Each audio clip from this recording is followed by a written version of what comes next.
আসসালামু আলাইকুম রহমতুল্লাহ। প্রিয় সুদী কাছে ও দূরে দেশ ও প্রবাসে যে যেখান থেকে দেখছেন আপনাদের সকলকে আমার কথা শুনবার জন্য স্বাগতম। আজকে বেসিক্যালি আলোচনা করব আওয়ামী লীগের পরবর্তীতে কে হাল ধরছেন বা আওয়ামী লীগ দলের প্রধান সভানেত্রী বা সভাপতি বা চেয়ারপারসন বা চেয়ারম্যান কে হচ্ছেন। দ্বিতীয়ত, গতকালকে দেখলাম দিল্লিতে আওয়ামী লীগের একটি মিটিং হয়েছে যেখানে শেখ হাসিনা সরাসরি অডিওতে কথা বলেছেন বা অডিও প্রচার করা হয়েছে এবং সেখানে শেখ হাসিনার কথায় কি ছিল, দিল্লিতে মিটিং এ কি উঠে এসেছে ইতিপূর্বে দেখেছি। সজীব ওয়াজেদ জয় তিনি একটি সাক্ষাৎকার দিয়েছিলেন আল জাজিরাতে, সেখানে তিনি কি বললেন টোটাল সামারি করে আমি শর্টে একটি ভিডিও করব। আশা করি শেষ পর্যন্ত সাথেই থাকবেন এবং আপনারা আপনাদের মূল্যবান মতামত অবশ্যই কমেন্টে জানাবেন। আমরা শুরুতে যদি দিল্লির যেই মিটিং সেটা নিয়ে বিবিসির একটি নিউজ পড়ি। বিবিসি বাংলা তারা নিউজ করেছে, দিল্লিতে আবারও প্রকাশ্যে আওয়ামী লীগ নেতারা, বাজানো হলো শেখ হাসিনার অডিও বার্তা। ভারতের দিল্লিতে এক সপ্তাহের মধ্যে দ্বিতীয়বার সাংবাদিকদের মুখোমুখি হয়েছেন বাংলাদেশে রাজনৈতিক কার্যক্রম নিষিদ্ধ থাকা আওয়ামী লীগ নেতারা। দিল্লির সাংবাদিকদের সঙ্গে শুক্রবার সন্ধ্যায় আওয়ামী লীগ নেতৃত্বের এই কথোপকথনের আয়োজন করেছিল foreign correspondents club of South Asia বা FCC. Safe democracy in Bangladesh অর্থাৎ বাংলাদেশে গণতন্ত্র বাঁচাও শীর্ষক এই সেমিনারে বাংলাদেশের ক্ষমতাচ্যুত প্রধানমন্ত্রী শেখ হাসিনার একটি রেকর্ড করা অডিও ভাষণ শোনানো হয়। ওই অনুষ্ঠানে আওয়ামী লীগ 5 দফা দাবি তুলে ধরেছে, যার অন্যতম হলো জাতিসংঘকে আমন্ত্রণ করে বিগত বছরের ঘটনাবলীর নিরপেক্ষ তদন্তের দাবি, যাতে তাদের ভাষায় খাঁটি সত্যটা জানা যায়। এছাড়া আসন্ন জাতীয় সংসদ নির্বাচন, মব সন্ত্রাসের সংস্কৃতি, সংখ্যালঘু এবং বিরোধী দলীয় নেতাকর্মী আর সাংবাদিকদের উপরে আক্রমণ ইত্যাদির বিষয় তুলে ধরা হয় বিশ্বের নজরে আনার জন্য। অনুষ্ঠানটিতে বাংলাদেশের প্রাক্তন প্রধানমন্ত্রী শিক্ষামন্ত্রী মহিবুল হাসান চৌধুরী নওফেল সশরীরে হাজির ছিলেন, আর ভার্চুয়াল মাধ্যমে যোগ দিয়েছিলেন আরেক প্রাক্তন মন্ত্রী মোহাম্মদ আলী আরাফাত। বাংলাদেশের জাতীয় নির্বাচনের সপ্তাহ দুয়েক আগে পরপর 2 সপ্তাহে ভারতের রাজধানী শহরে আওয়ামী লীগ নেতাদের দুটি সংবাদ সম্মেলনকে তাৎপর্যপূর্ণ হিসাবে দেখা হচ্ছে। যদিও গত বছর দেড়েকে ভারতে অবস্থানরত আওয়ামী লীগ নেতাদের অনেকেই ভারতীয় সংবাদ মাধ্যমে সাক্ষাৎকার দিয়েছেন, এমনকি ক্ষমতাচ্যুত প্রধানমন্ত্রী শেখ হাসিনাও বিবিসি সহ অনেক ভারতীয় গণমাধ্যমকে ইমেইলের মাধ্যমে সাক্ষাৎকার দিয়েছেন। আবার ভার্চুয়াল মাধ্যমেই শেখ হাসিনা নিয়মিত তার দলের নেতাকর্মীদের আলোচনার সভাগুলিতে যোগ দেন, কিন্তু সবই শুধু অডিওর মাধ্যমে, ভিডিওতে নয়। বিশ্লেষকরা বলছেন যে বাংলাদেশের নির্বাচনের আগে সেদেশের মানুষের কাছে আওয়ামী লীগের বক্তব্য পৌঁছিয়ে দেওয়ার জন্য ভারতের মাটিতে এভাবে একের পর এক সংবাদ সম্মেলনের আয়োজন করছে দলটি। শেখ হাসিনাকে দেখার আশায় এখানে অবশেষে জানা যায় যে একটি রেকর্ড করা অডিও বার্তা পাঠাবেন ক্ষমতাচ্যুত প্রধানমন্ত্রী। অনুষ্ঠানটি লাইভ সম্প্রচারের যে লিঙ্ক দেওয়া হয়েছিল সেটিও ব্যাপকভাবে ছড়িয়ে পড়ে ভারত, বাংলাদেশ আর বিশ্বের বিভিন্ন দেশে। ভারতীয় সময় সন্ধ্যা 6টায় অনুষ্ঠানটি শুরু হওয়ার অনেক আগে থেকেই সেই লিঙ্কে বহু মানুষ অপেক্ষা করছিলেন। তারা কমেন্ট করছিলেন যে 1.5 বছর পরে তারা শেখ হাসিনাকে একবার দেখার আশায় রয়েছেন, কিন্তু মূলত শেখ হাসিনা ভিডিওতে আসেননি, শুধুমাত্র একটি অডিও পাঠিয়েছিলেন। এছাড়া যদি আমরা আরেকটি রিপোর্ট পড়ি আমাদের আরেকটি নিউজ চ্যানেলের তথা আমাদের বাংলাদেশে বিডি নিউজ 24-এর, যে আওয়ামী লীগ নিষিদ্ধ করা গণতন্ত্র নয় কর্তৃত্ববাদ, দ্য প্রিন্টকে হাসিনা দ্য প্রিন্টকে একটি সাক্ষাৎকার দিয়েছেন। তার অডিওতে বেশ কিছু কথা উঠেছে। তিনি যে অডিও সেখানে প্রচার করেছিলেন, অডিও বার্তাটি, সেখানে তিনি এই বর্তমান যে আছেন সরকার আছে বা ডক্টর মোহাম্মদ ইউনূসকে তিনি ফ্যাসিস্ট সরকার হিসেবে আখ্যায়িত করেছে, অবৈধ সরকার হিসেবে আখ্যায়িত করেছে এবং তিনি বেশ কিছু প্রশ্ন করেছেন যে যেই নির্বাচনে কোটি কোটি ভোটার, তথা উনি আওয়ামী লীগকে ইঙ্গিত করেছেন বা আওয়ামী লীগের কথাই বলেছেন যে আওয়ামী লীগের কোটি কোটি ভোটার যে নির্বাচনে পার্টিসিপেট করতে পারছেন না বা ভোট দিতে পারছেন না, সেই নির্বাচন কোনোভাবেই অংশগ্রহণমূলক নির্বাচন নয়। এই নির্বাচন থেকে তিনি মানুষকে বিরত থাকার আহ্বান করেছেন। তো দা প্রিন্টকে উনি অর্থাৎ শেখ হাসিনা যে সাক্ষাৎকারটি দিয়েছেন সেই সাক্ষাৎকারটি যদি আমরা news24bd.com থেকে আমরা পড়ি যে আওয়ামী লীগ নিষিদ্ধ করা গণতন্ত্র নয় কর্তৃত্ববাদ, দা প্রিন্টকে হাসিনা।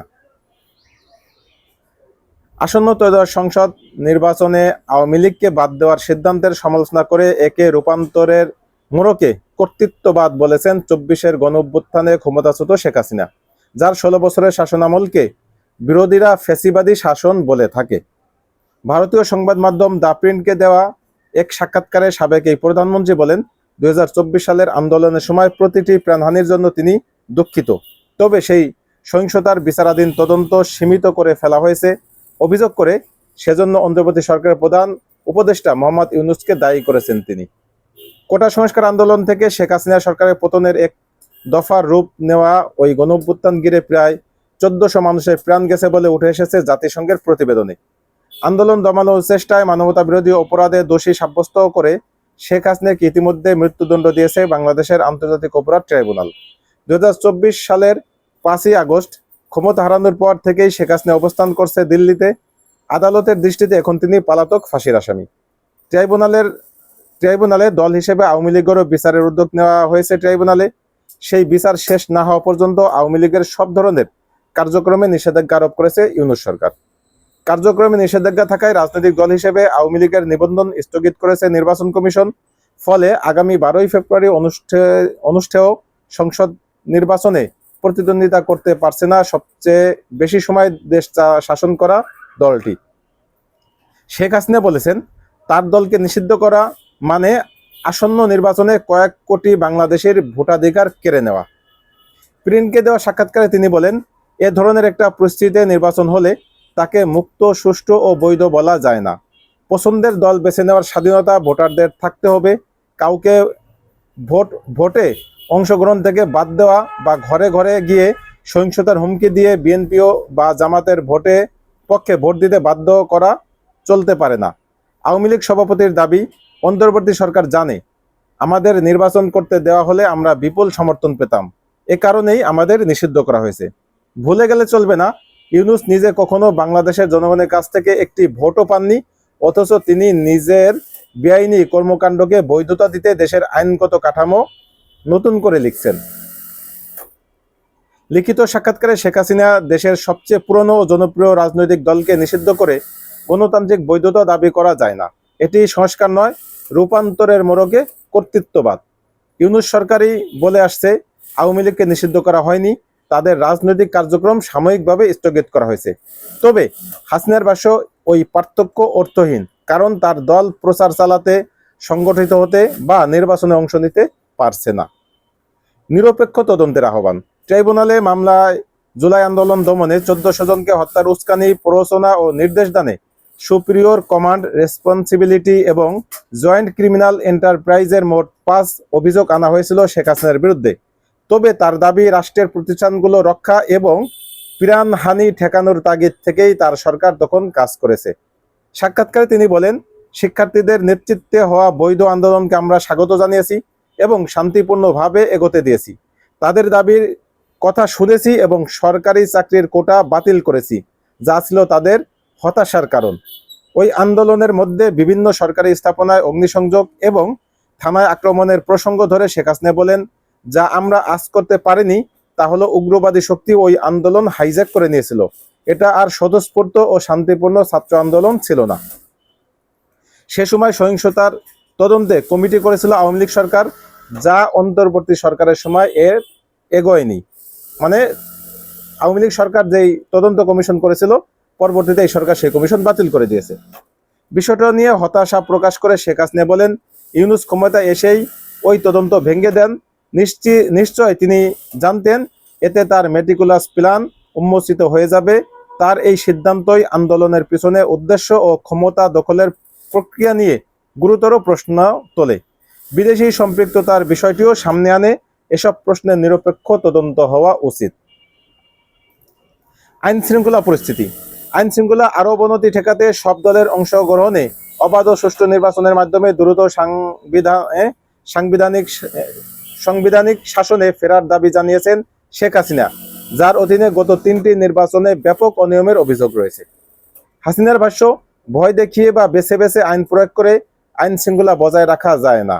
1 মাসের আগে শরীফ ওসমান হাদিকে হত্যার ঘটনাকে কেন্দ্র করে দেশে রাতভর সহিংসতা চলে। আক্রান্ত হয় 2টি সংবাদ মাধ্যমের কার্যালয়, ছায়ানটের মতো প্রতিষ্ঠান। সেই প্রসঙ্গ ধরে শেখ হাসিনা বলেন, এটা ম্যান্ডেটহীন একটি অনির্বাচিত প্রশাসনের সরাসরি ফল। তারা রাজনৈতিক চরমপন্থী গোষ্ঠীর হাতে তুলে দিয়েছে। সংস্কারের বদলে উগ্র গোষ্ঠীগুলোকে ক্ষমতার কেন্দ্রে তুলে এনেছে, মবের বিচার প্রতিষ্ঠা করেছে এবং বৈধ রাজনীতির কণ্ঠরোধ করেছে। অবশ্য আওয়ামী লীগই দেশের আইন শৃঙ্খলা পরিস্থিতির অবনতি ঘটানোর চেষ্টা করে আসছে বলে অন্তর্বর্তী সরকারের অভিযোগ। হাদিকে হত্যার পিছনে যাদের দায়ী করা হচ্ছে তারাও আওয়ামী লীগের রাজনীতিতে জড়িত বলে পুলিশের ভাষ্য। শেখ হাসিনা বলেন, আজকের বাংলাদেশে আইন শৃঙ্খলার কোনো ছাপ নেই। ইউনূস সরকার নিয়মিতভাবেই সহিংসতার বিরুদ্ধে দৃঢ় পদক্ষেপ নিতে ব্যর্থ হয়েছে।